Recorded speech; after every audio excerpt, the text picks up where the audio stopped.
Em nome do Pai, do Filho e do Espírito Santo. Amém. Ave Maria, cheia de graça, o Senhor é convosco.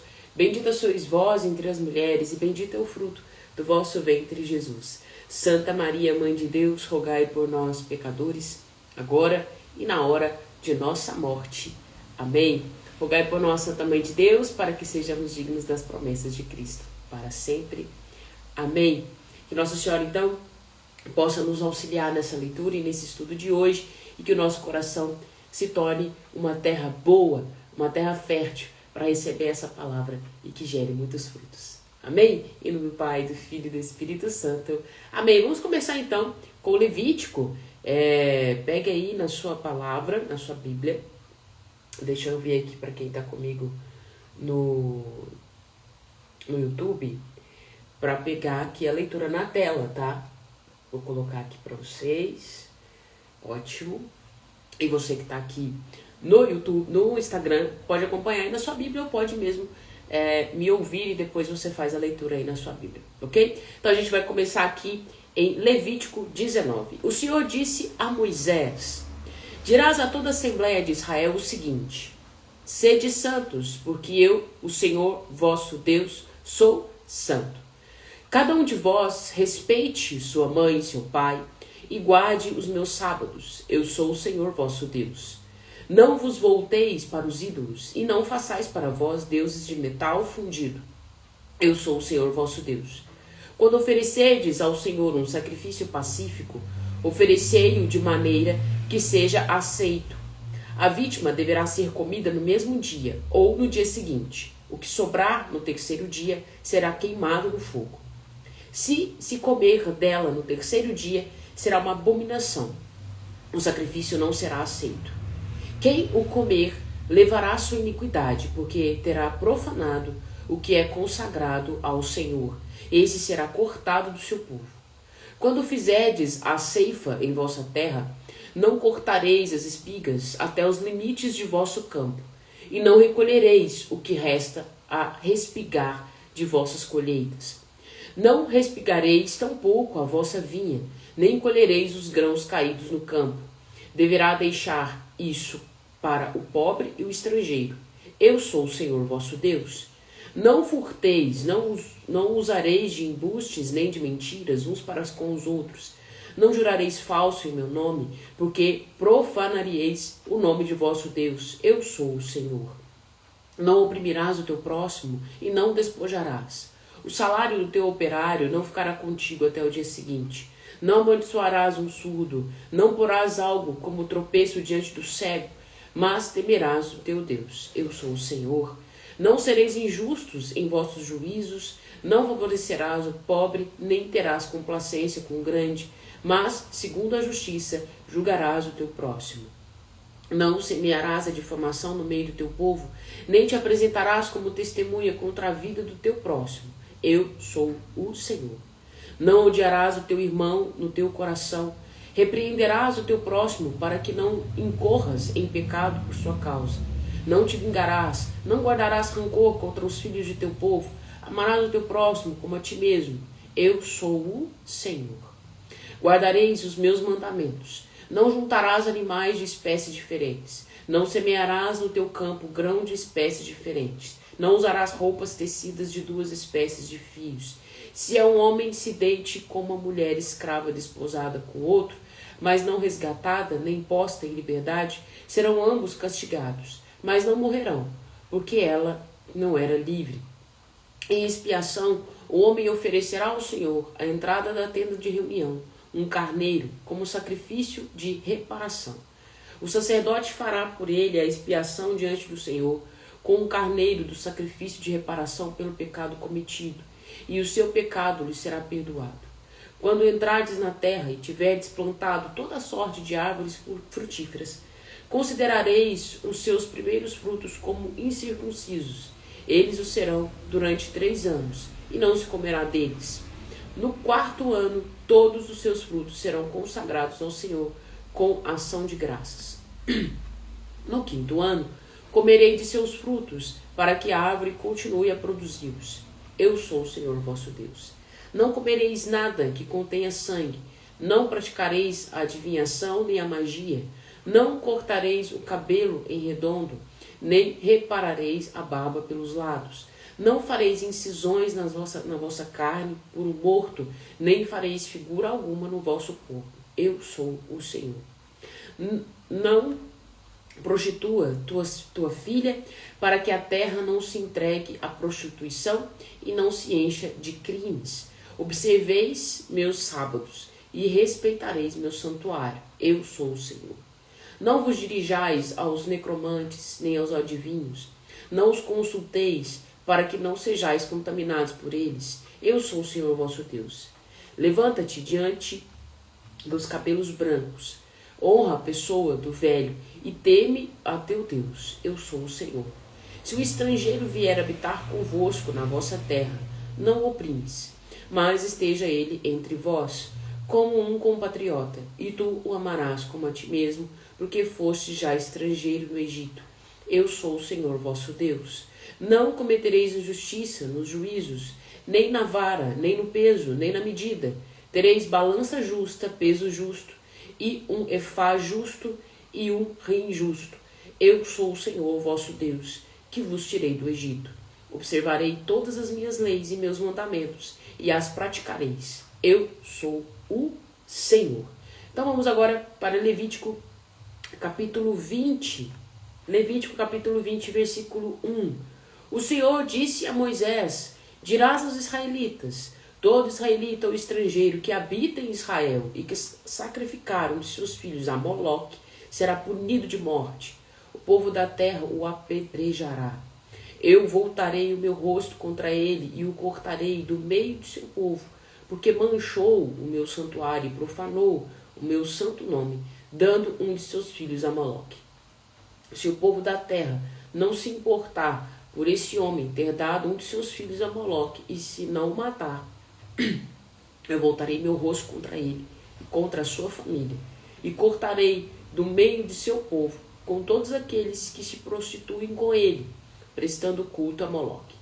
Se alguém se dirigir aos necromantes ou aos adivinhos para fornicar com eles, voltarei meu rosto contra esse homem e o cortarei do meio de meu povo. Santificai-vos e sede santos, porque eu sou o Senhor vosso Deus. Observai minhas leis e praticai-as. Eu sou o Senhor que vos santifico. Quem amaldiçoar o pai ou a mãe será punido de morte. Amaldiçoou o seu pai ou sua mãe, levará a sua culpa. Se o homem cometer adultério com uma mulher casada, com a mulher de seu próximo, o homem e a mulher adúlteros serão punidos de morte. Se o homem dormir com a mulher de seu pai, descobrindo assim a nudez de seu pai, serão ambos punidos de morte e levarão sua culpa. Se o homem dormir com sua nora, serão ambos punidos de morte. Isso é uma ignomínia, e eles levarão a sua culpa. Se um homem dormir com outro homem, como se fosse mulher, ambos cometerão uma coisa abominável, serão punidos de morte e levarão sua culpa. Se o homem tomar por mulheres a filha e a mãe, cometerão um crime, serão queimados no fogo, o homem e as mulheres, para que não haja tal crime no meio de vós. Se um homem tiver relações carnais com um animal, será punido de morte, e matareis também o animal. Se uma mulher se aproximar de um animal para se prostituir com ele, será morta juntamente com o animal. Serão mortos e levarão sua iniquidade. Se o homem tomar a sua irmã, filha de seu pai ou de sua mãe, e vir a sua nudez, e ela vir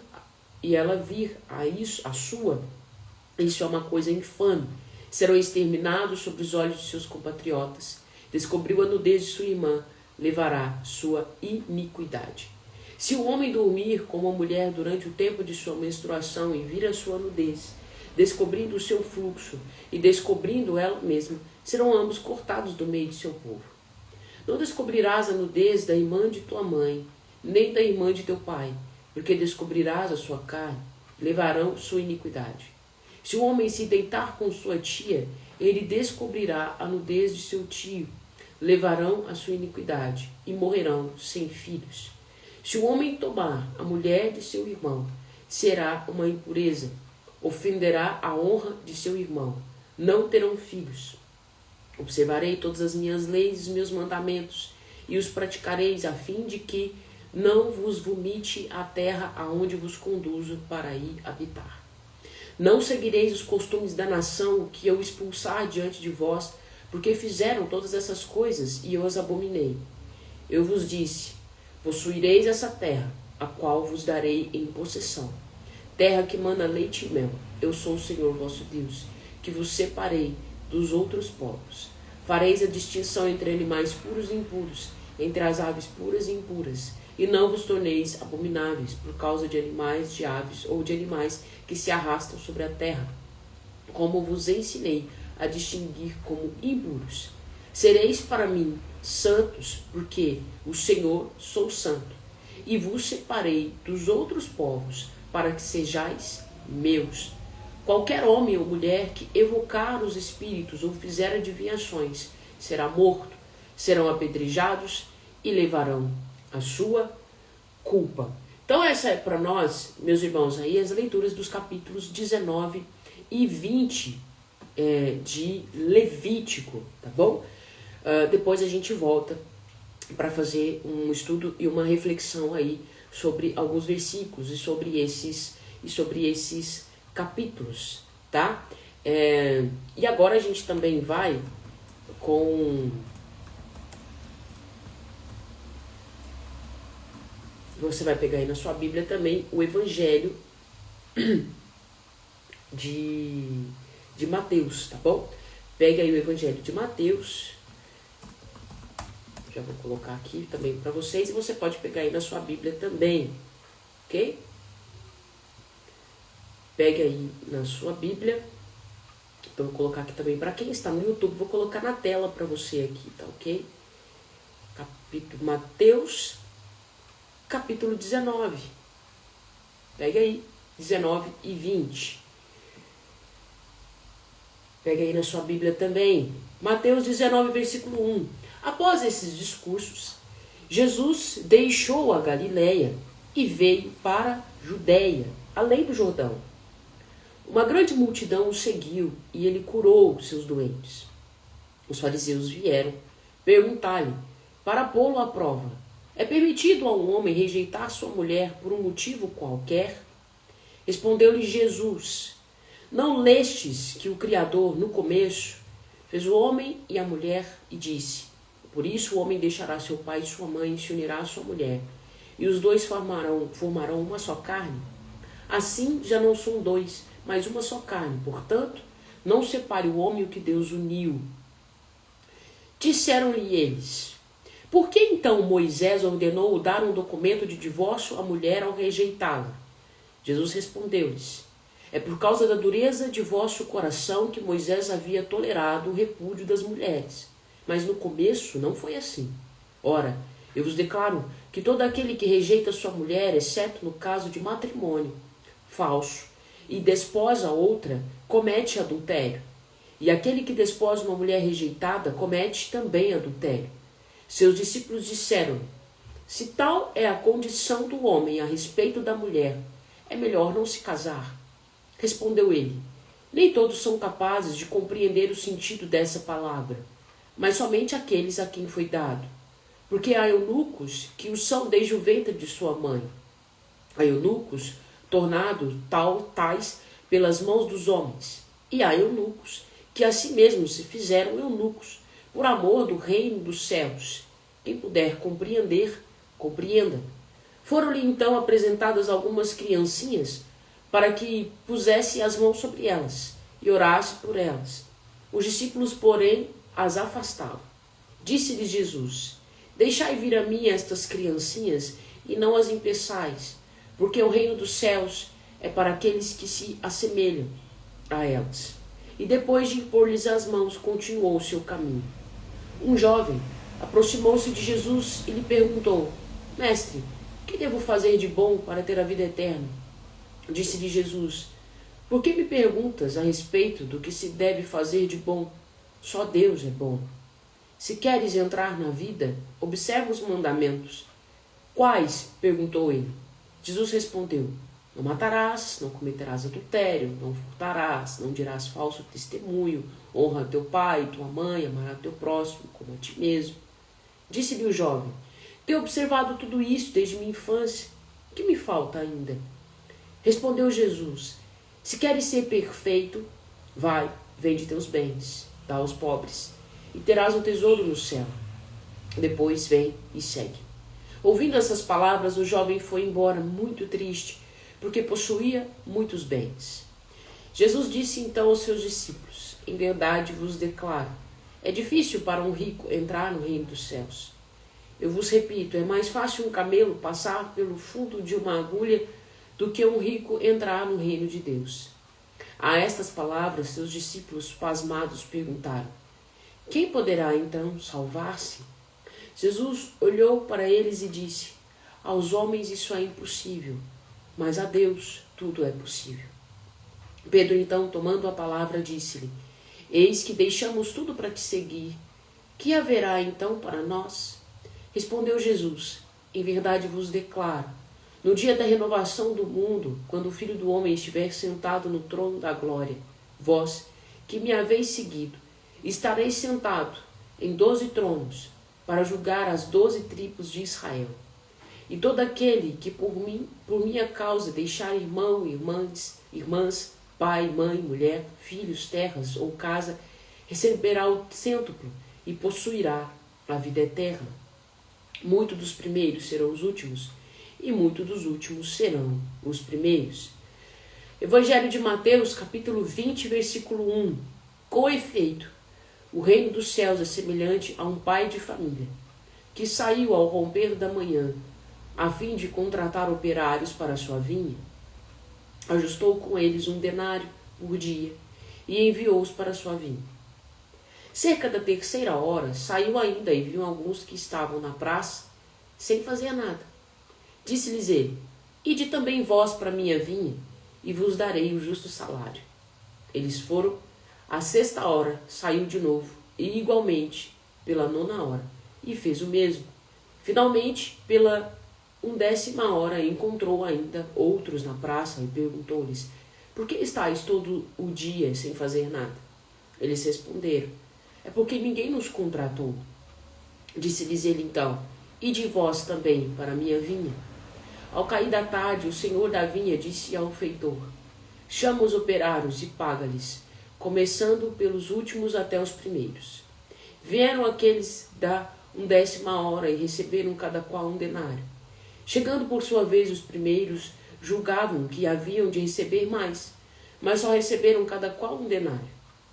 Ao receber, murmuravam contra o pai de família, dizendo: os últimos só trabalharam 1 hora, e deste-lhes tanto como a nós, que suportamos o peso do dia e do calor.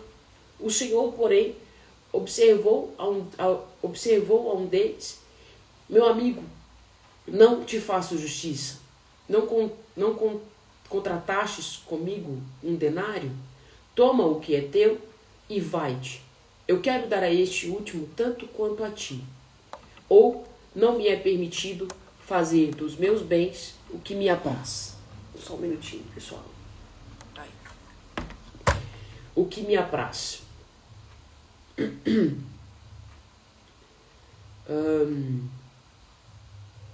Porventura, vês com maus olhos o que eu seja bom? Assim, pois, os últimos serão os primeiros, e os primeiros serão os últimos. Muitos serão os chamados, mas poucos os escolhidos. Subindo para Jerusalém, durante o caminho, Jesus tomou à parte os 12 e disse-lhes: eis que subimos a Jerusalém, e o Filho do Homem será entregue aos príncipes dos sacerdotes e os escribas. Eles os condenarão à morte, e o entregarão aos pagãos, para ser exposto às suas zombarias, açoitado e crucificado. Mas ao 3º dia ressuscitará. Nisso aproximou-se a mãe dos filhos de Zebedeu com seus filhos, e prostrou-se diante de Jesus para lhe fazer uma súplica. Perguntou-lhe ele: que queres? Ela respondeu: ordena que estes meus 2 filhos se sentem no teu reino, um à tua direita e outro à tua esquerda.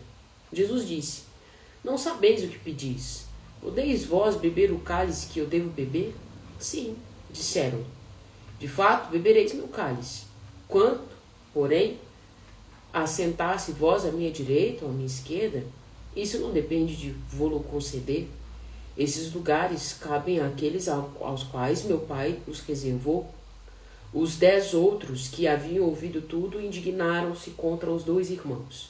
Jesus, porém, os chamou e lhes disse: Sabei que os chefes das nações os subjugam e que os grandes os governam com autoridade. Não seja assim entre vós.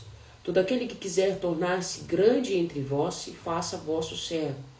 E o que quiser tornar-se entre vós o primeiro, se faça vosso escravo. Assim como o Filho do Homem veio, não para ser servido, mas para servir e dar sua vida em resgate por uma multidão. Ao sair de Jericó, com uma grande multidão, o seguiu. 2 cegos sentados à beira do caminho, ouvindo dizer que Jesus passava, começaram a gritar: Senhor, filho de Davi, tem piedade de nós. A multidão, porém, os repreendia para que se calassem. Mas eles gritavam ainda mais forte: Senhor, filho de Davi, tem piedade de nós. Jesus parou, chamou-os e perguntou-lhes: Que quereis que eu vos faça? Senhor, que os nossos olhos se abram. Jesus, cheio de compaixão, tocou-lhes os olhos e instantaneamente recobraram a vista e puseram-se a segui-lo. Então essa aí para nós, meus irmãos e minhas irmãs, as leituras hoje dos capítulos 19 e 20 de Mateus. Pegue aí também na sua Bíblia a última leitura de hoje, que está lá em Provérbios 30. Quero dar as boas-vindas para todos vocês que estão aqui conosco no Instagram. Deus abençoe, viu? Pegue aí na sua Bíblia Provérbios 30. Se você não puder agora pegar na sua Bíblia, basta que você possa ouvir a leitura aí com atenção e depois você faça a leitura na sua Bíblia. Isso também é muito importante. Provérbios 30. Palavras de Agur, filho de Jasses de Massa. Palavras desse homem. Eu me fadiguei por Deus, estou esgotado por Deus. Eis-me entregue, porque eu sou o mais insensato dos homens. Não tenho a inteligência de um homem, não aprendi a sabedoria e não conheci a ciência do santo. Quem subiu ao céu e desceu? Quem reteve o vento em suas mãos? Quem envolveu as águas em seu manto? Quem determinou as extremidades da terra? Qual é o seu nome? Qual é o nome de seu filho? Se é que o sabes. Toda palavra de Deus é provada. É um escudo para quem se fia nele. Não acrescentes nada às suas palavras, para que ele não te corrija e sejas achado mentiroso. Eu te peço 2 coisas. Não me negues antes de minha morte. Afasta de mim falsidade e mentira. Não me deis nem pobreza nem riqueza. Concede-me o pão que me é necessário, para que saciado eu não te renegue. E não diga, quem é o Senhor? Ou que pobre eu não roube e não profane o nome do meu Deus. Não calunies o escravo junto de seu senhor, para que ele não te amaldiçoe e sofra o castigo. Há uma raça que amaldiçoa seu pai e que não abençoa sua mãe. Há uma raça que se julga pura e que não está limpa de sua mancha. Há uma raça, cujos olhos são altivos, com pálpebras levantadas. Há uma raça cujos dentes são espadas e os maxilares facas para devorar os desvalidos da terra e os indigentes dentre os homens. Há sanguessuga que tem 2 filhas. Dá. Há 3 coisas insaciáveis, 4 mesmo, que nunca dizem basta.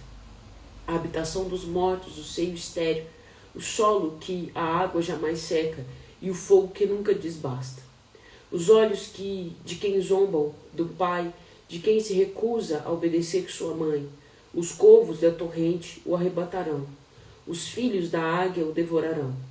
Há 3 coisas que me são mistério, 4 mesmo, que não compreendo: o voo da águia nos céus, o rastejar da cobra no rochedo, a navegação de um navio em pleno mar, o caminho de um homem junto a uma jovem. Tal é o procedimento da mulher adúltera. Come e depois limpa a boca, dizendo: não fiz mal algum. 3 coisas fazem tremer a terra. Há mesmo 4 que ela não pode suportar. Um escravo que se torne rei, um tolo que está farto de pão, uma filha desprezada que se casa, uma serva que suplanta sua senhora. Há 4 animais pequenos na terra, que, entretanto, são sábios, muito sábios. As formigas, povo sem força, que durante o verão preparam suas provisões, os aganazes, povo sem poder, que fazem sua habitação nos rochedos, os gafanhotos, que não têm rei, e avançam todos em bandos, a lagartixa, que se pode pegar na mão, e penetra nos palácios reais. Há 3 coisas que têm bela aparência, 4 mesmo, que andam garbosamente. O leão, o mais bravo dos animais, que não recua diante de nada. O animal cingido pelos rins, o bode e o rei acompanhado de seu exército. Se tiverdes a asneira de elevar-te a ti mesmo, refletindo nisso depois, põe tua mão à boca, porque quem comprime o leite e tira dele a manteiga, quem aperta o nariz faz jorrar o sangue, quem provoca a cólera promove a disputa. Então esse é para nós Provérbios 30. Um provérbio bem forte, né?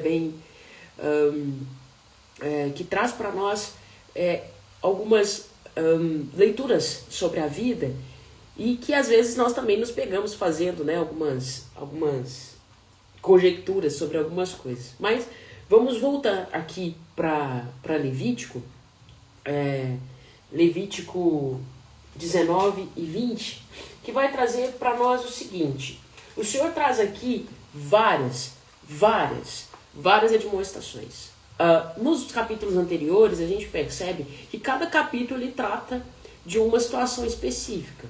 Ele trata sobre a questão da vida sexual daquele povo, ele trata sobre a questão das ofertas, ele trata sobre a questão ali dos escravos, ele trata sobre questões diversas. E aí ele vai separando por tipo, né? Ele fala ali sobre a questão da lepra, das doenças, né?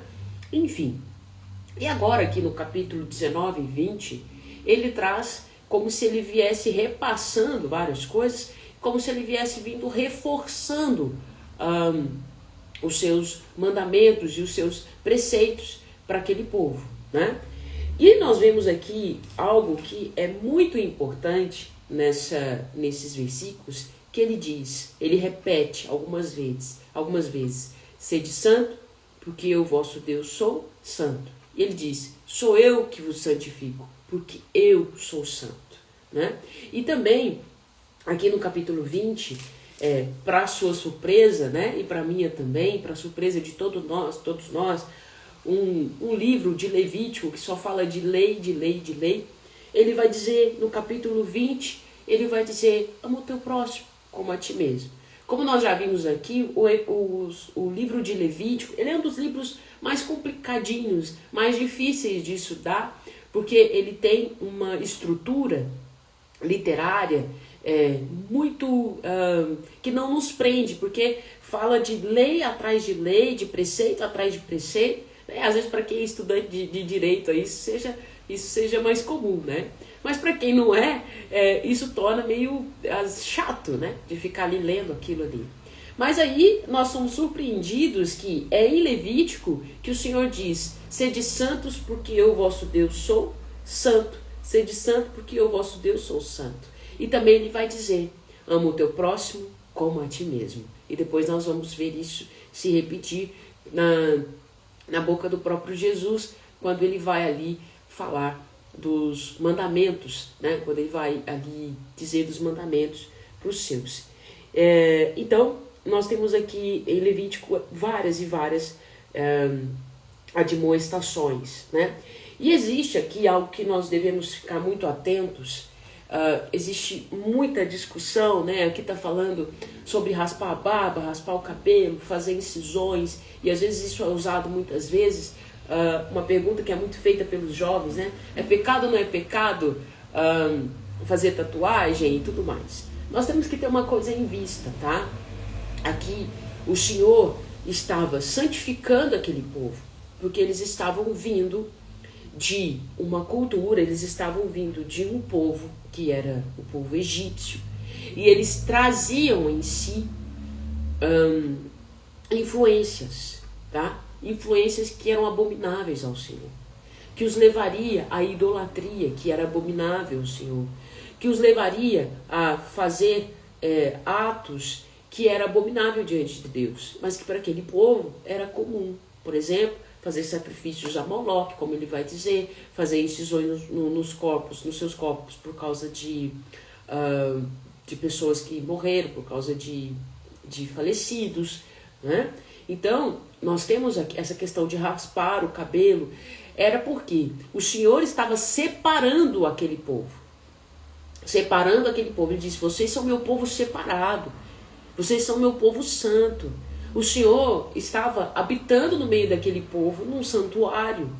Então ele dizia, eu sou santo, então que vocês também sejam santos. Ou seja, havia aqui um esforço do Senhor de separar o seu povo daquele povo pagão, daquele povo que era adulto, daquele povo que era idólatra, entende?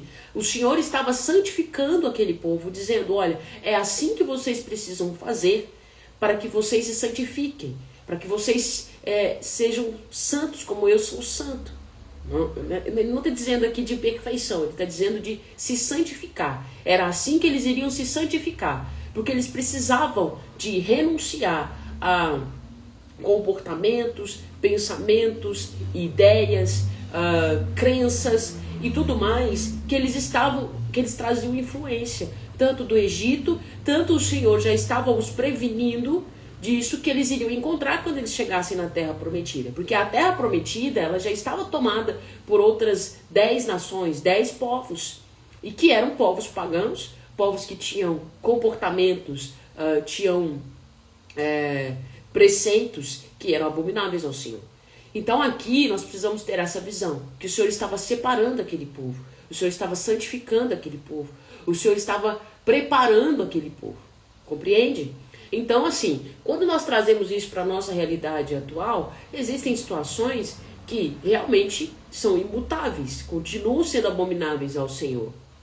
Mas existem situações que nós precisamos observar que eram questões que o Senhor estava colocando, porque o Senhor queria separar aquele povo daquele povo pagão, da cultura que já influenciava aquele povo. Aquele povo, eles tinham uma tendência para a idolatria, assim como nós também temos, ok?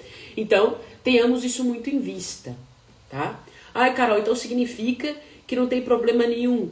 Tem sim, porque nós precisamos compreender algo que é o espírito que move, né? Qual a finalidade disso? Qual o espírito que move? Porque o Senhor vai dizer, o que torna o homem impuro não é aquilo que entra, mas é aquilo que sai. Então, talvez algo externo que você deseja fazer, talvez aparentemente seja algo inocente. Mas nós precisamos de observar se isso me santifica ou isso me afasta de Deus. Qual o espírito que move? Né? Com qual objetivo, com qual intenção eu quero fazer isso? Né? Porque a palavra vai dizer, você pode fazer tudo, mas nem tudo lhe convém. Então, por isso que é muito importante o socorro do Espírito Santo, para que nós possamos tomar decisões, tomar atitudes. Aqui a palavra do Senhor nos dizendo sobre a questão do adultério, né? E que nós também, já indo para o Evangelho de Mateus, nós também vamos ter Jesus reforçando sobre isso, né? Então, encerrando aqui um pouco essa reflexão sobre Levítico, a gente já vai para o Evangelho de Mateus. O Evangelho de Mateus que vai dizer para nós o seguinte, que você possa pegar aí na sua Bíblia quando você quiser. O Evangelho de Mateus, no capítulo 19, vai dizer para nós o seguinte, deixa eu pegar aqui algumas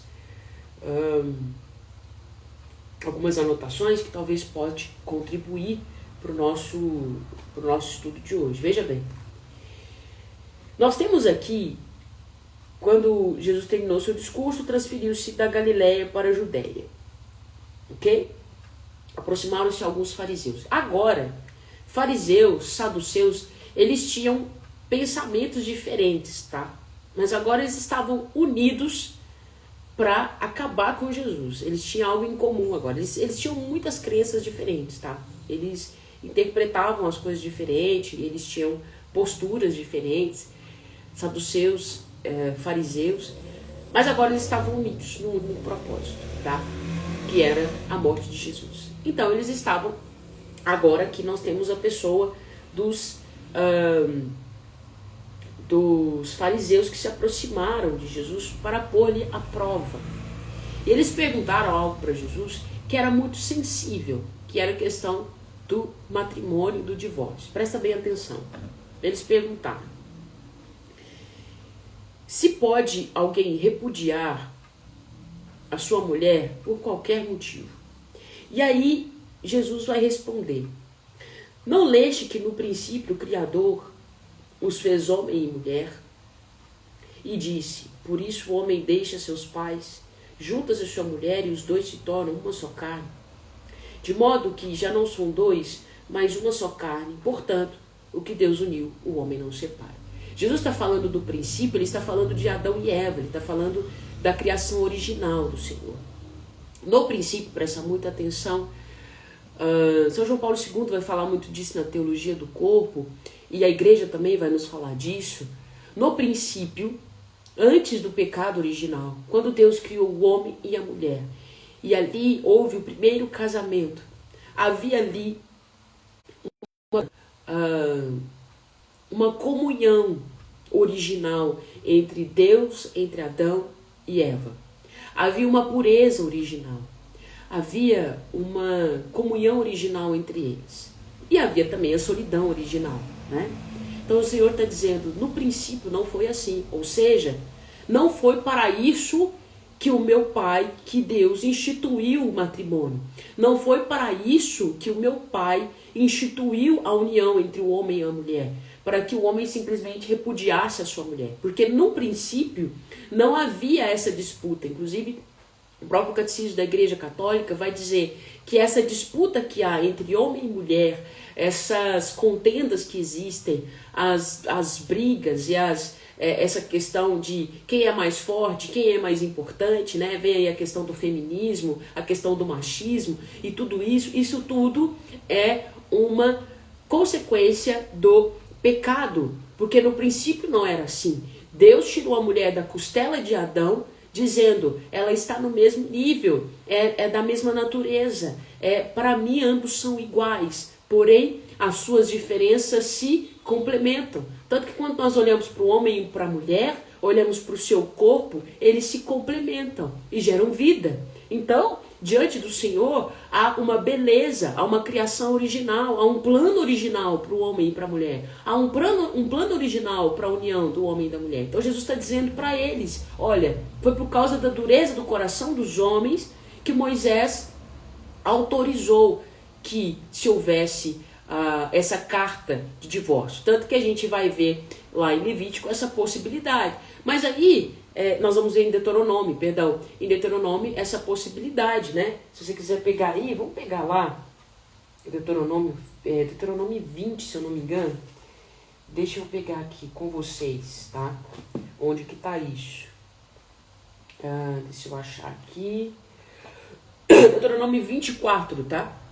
Deuteronômio 24 vai dizer o seguinte: se alguém se casa com uma mulher e em seguida ela lhe desagrada, pois descobre nela algo vergonhoso, escreve-lhe ata de divórcio e a entrega, e a expulsa de casa, e ela sai de casa e se casa com outro. E o segundo também a detesta, escreve-lhe ata de divórcio e a entrega, essa ata, e a expulsa de casa. E se o segundo marido morre, o primeiro marido que a despediu não poderá casar-se outra vez com ela, pois está contaminada. Seria uma abominação diante do Senhor. Não lances um pecado sobre a terra, que o Senhor teu Deus te dará como herança. Ou seja, nós temos aqui essa possibilidade. Se houvesse ali, se essa mulher, se esse homem ficasse insatisfeito com essa mulher por algum motivo, ele poderia dar uma carta de divórcio. Veja bem, e o Senhor está dizendo, e replicaram, então por que Moisés mandou dar-lhe ata de divórcio e repudiá-la? Estão falando nesse versículo de Deuteronômio, tá? Jesus vai responder algo muito sério. Ele vai dizer: por vosso caráter inflexível, ou seja, por causa da vossa dureza de coração. Ok? Moisés vos permitiu repudiar vossas mulheres, mas no princípio não era assim. Eu vos digo que quem repudia sua mulher, se não for em caso de concubinato, ou seja, de traição, né? Ele está dizendo, e se casa com outra, comete adultério. E aquele que se casa com a divorciada, comete também adultério. Os discípulos então aqui, o que está acontecendo aqui? Jesus está trazendo uma nova perspectiva sobre o matrimônio, sobre o casamento, sobre a união, né? Porque nós ainda não tínhamos ali o casamento como um sacramento, né? Como nós temos hoje, né? Então assim, Jesus estava dizendo que diante de Deus, se o homem repudia sua mulher e se casa de novo, ele está em adultério. Ou seja, ali Jesus está contradizendo aquilo que Moisés já tinha dado como lei, ok? Então veja bem, é algo revolucionário aqui, algo que ele está dizendo. E aí os discípulos vão dizer para ele assim: ué, Jesus, então, se essa é a condição do marido com a mulher, é melhor não se casar. Tipo assim, se eu vou me casar, veja bem, e se essa mulher me desagradar e eu não posso despedi-la, então é melhor que eu nem me case. Veja que a dureza de coração era tão grande que aqui vejam que não existe essa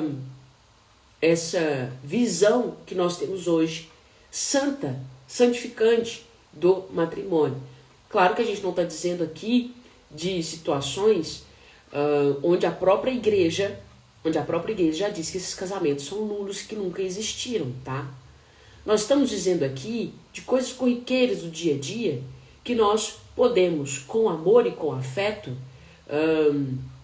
nos santificar e ter paciência com o outro e vencer isso e sair disso mais fortalecidos. E o amor também se fortalece. É essa decisão diária que devemos tomar uns pelos outros, principalmente um cônjuge com sua esposa ou seu esposo, né?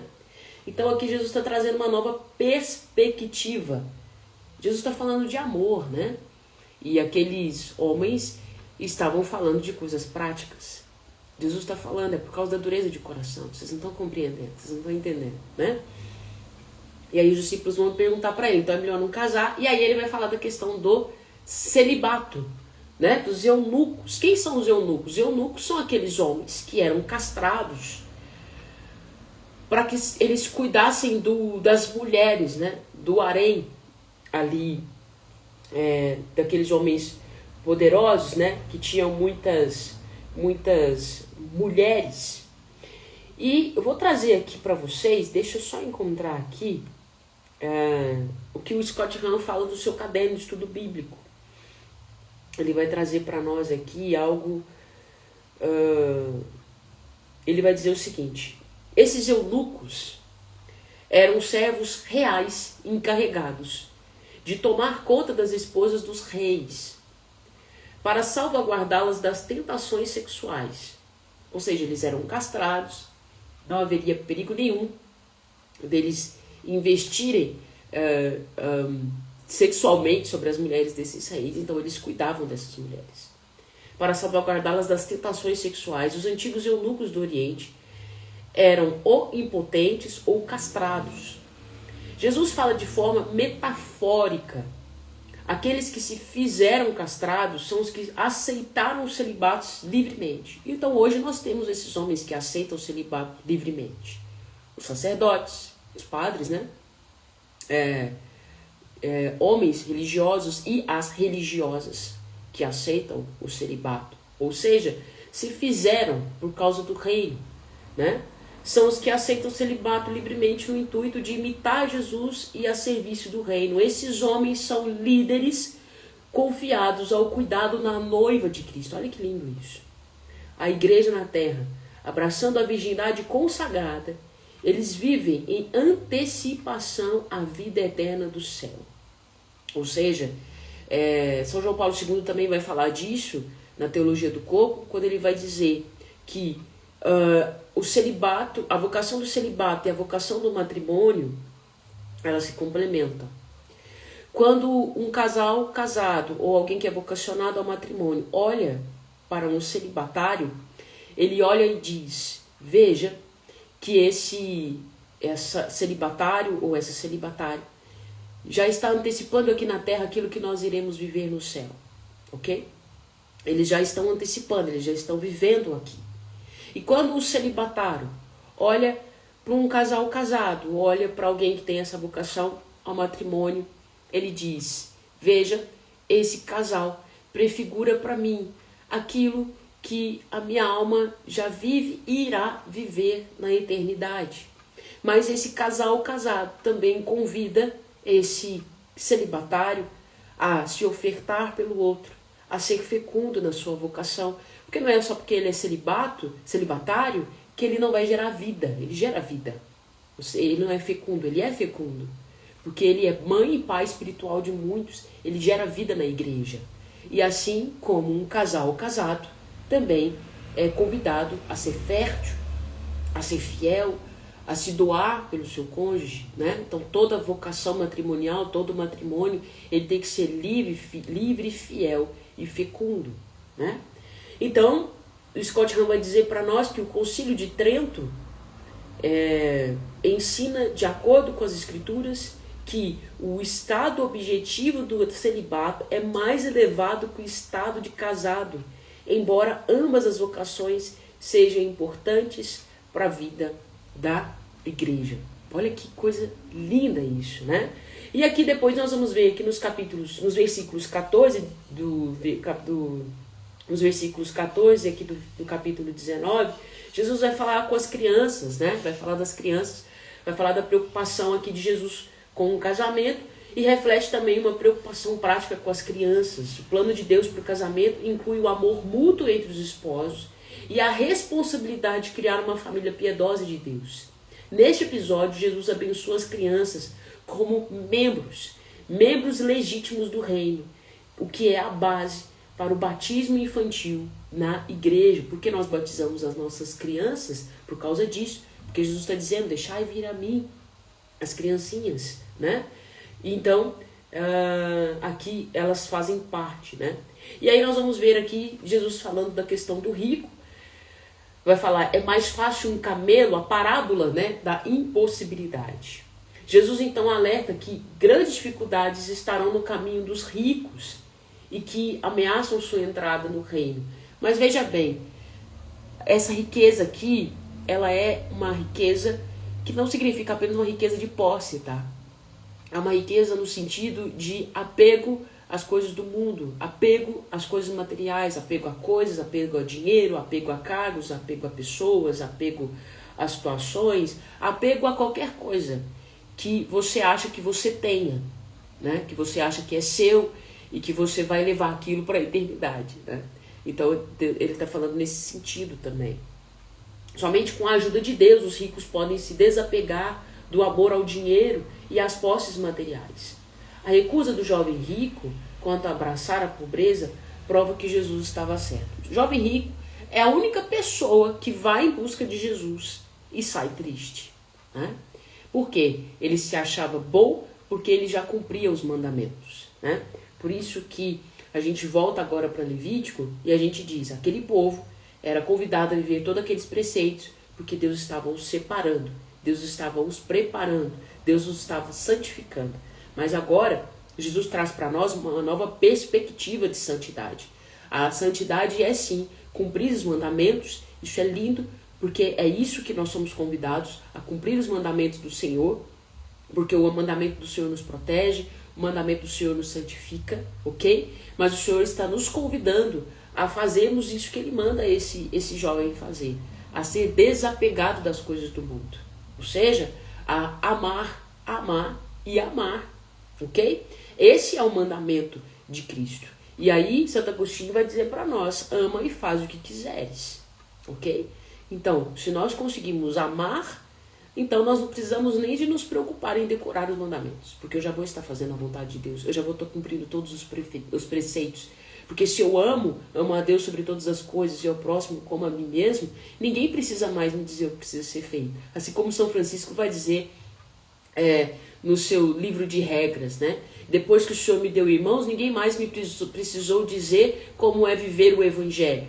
Porque quando o Senhor me deu irmãos, eu aprendi o que é o amor, eu aprendi o que é doação, eu aprendi o que é entrega, eu aprendi o que é partilha, eu aprendi o que é desapego. Isso é muito difícil para nós, muito difícil. Então o Senhor vai dizer, é mais fácil o camelo entrar no buraco de uma agulha, né, que eram aqueles arcos, né, que os camelos passavam carregados. E aí nós vamos ver essa questão. Não é apenas cumprir o mandamento, também é ser desapegado das coisas dessa terra, ser desapegado das coisas do mundo, né? E aí nós vamos ver aí dos 12 tronos. E isso aqui vai explicar por que a mãe do Zebedeu vai pedir para eles se assentarem, né? Porque nós vamos ver aqui que no capítulo 19, no versículo 28 aqui, Jesus vai dizer o seguinte, né? Jesus está falando disso, ele vai falar que o primeiro é o último, papapá. E aí ele vai dizer aqui, deixa eu achar aqui, versículo 28. Jesus disse, eu vos asseguro que vós, que me tendes seguido no mundo renovado, quando o Filho do Homem sentar em seu trono de glória, também vós sentareis em 12 tronos, para reger as 12 tribos de Israel. E todo aquele que por mim deixar casa, irmãos, irmãs, pai, mãe, mulher, filho ou campos, receberá 100 vezes mais, e herdará a vida perpétua. Ou seja, Jesus tinha dito aqui que eles sentariam em tronos, mas ele está falando da vida vindoura, ele está falando de quando o Filho do Homem voltar, ele está falando da Nova Jerusalém, ele está falando de um mundo vindouro, de um reino vindouro. E aí, ou seja, esses 12 tronos, Jesus retrata a igreja como o reino restaurado de Israel, né? Como o filho de Davi, ele reconstitui o império de Davi que governou as 12 tribos, junto de outras nações. Ele, portanto, nomeia os apóstolos para o seu governo real e os investe na autoridade para ministrar e julgar nesse novo reino, ok? Só que eles não compreendem de que reino que é esse que ele está falando, que trono que é esse, estão achando que já é um trono que vai ser agora, né? E aí ele vai dizer, mas muitos primeiros serão os últimos e os últimos serão os primeiros. E aí ele vai trazer essa parábola da vinha, que o pai de família sai chamando as pessoas para trabalhar. Eles chamam um bem cedinho, outro mais à tarde, outro mais à noite e um bem na última hora do trabalho. E aí ele combina com todos eles um salário, o mesmo salário para todos eles, correto? E aí, quando os últimos ali vão receber ali a sua paga, né? Eles ficam chateados, fazendo, como assim, né? Todo mundo vai receber o mesmo valor. E aí Jesus está falando disso, né? Que os últimos serão os primeiros. Ele está falando de pobreza, ele está falando de desapego, ele está falando de santidade, ele está falando disso. E aí nós vamos ver aqui, porque nessa parábola ele está dizendo, olha, porque aqui havia uma realidade daquele povo que viveu nos mandamentos a vida inteira, esperando a vida do Messias. E Jesus está falando, quando ele vai chamar esses operários da última hora, ele está falando dos gentios, ele está falando dos pagãos, daqueles que vão se converter, ao cristianismo, daqueles que vão se converter ao evangelho, mas nunca na sua vida viveram um preceito, viveram uma regra, viveram nada, né? Aqueles que no último momento da vida se convertem, aquele que no último ano de sua vida se convertem, né? E outros que vivem a vida inteira dentro da igreja. Então Jesus está dizendo nesse sentido, tá? De que o reino é para todos, né? Independente daqueles que começaram na primeira hora, daqueles que começaram na última, né?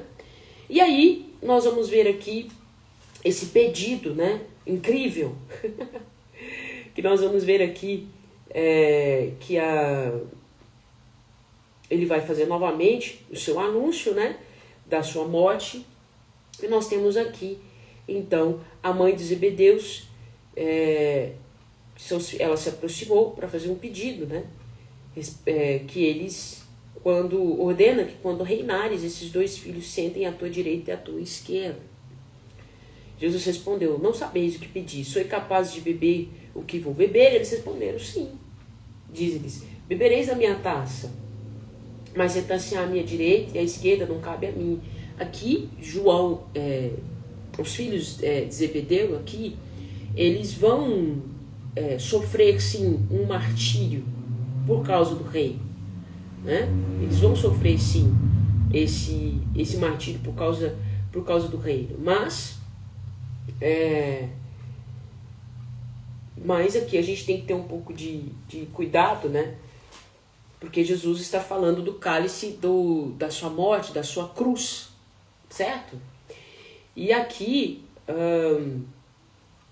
deixa eu pegar aqui, Tiago e João, junto com Pedro, eles formam aqui um ciclo menor aqui de privilégio dentro dos discípulos de Jesus. E quando Jesus está falando de beber o cálice, é uma metáfora no Antigo Testamento que descrevia da ira de Deus despejada sobre os perversos. Então aqui significa a paixão de Cristo, que ele suporta pelos pecados. Tiago e João é assegurado que compartilharão de sua paixão, o que parcialmente se cumpre com o martírio de Tiago. Nós sabemos que Tiago ele é martirizado, né? João ele morre de uma morte natural na ilha de Patmos, mas Tiago nós sabemos que ele recebe aí o martírio. E depois nós vamos ver aqui a cura dos cegos, né? Esses cegos aqui que clamam a Jesus para que sejam curados. Jesus se aproxima deles e pergunta, né? O que queres que eu te faça? E eles vão dizer que os nossos olhos se abram, né? E Jesus ali os cura, né? Senhor, que os nossos olhos se abram. Compadecido, Jesus estocou os olhos e no mesmo instante recobraram a visão e o seguiram. Ou seja, quando os nossos olhos se abrem, quando a nossa visão se abre, quando a nossa cegueira espiritual ela cai por terra, nós reconhecemos quem é Cristo e nós o seguimos de verdade. Nós o seguimos verdadeiramente, né? Então, essa para nós aí, meus queridos, o nosso estudo de hoje, né? Da nossa leitura de hoje, nosso 52º dia de leitura bíblica, tá bom? Amanhã a gente vai estar aqui de novo, mais uma vez. Obrigado para você que está aí com a gente fazendo esse propósito. Obrigado para vocês que estão aqui, todo mundo que está participando, todo mundo que está fiel aí, que está sempre mandando feedback, está falando aí, está fiel, está fazendo isso aí. Persista, coragem, força e coragem aí nesse propósito, que com certeza nós vamos chegar ao final do ano com essa Bíblia toda lida e mais do que isso, vamos aí ter adquirido mais santidade, mais intimidade com Deus. Deus abençoe, fiquem com Deus e até amanhã, se Deus quiser. Força e coragem, tamo junto. Estivemos e vamos permanecer unidos em nome do nosso Deus que é Pai, Filho e Espírito Santo. Amém. Tchau, tchau.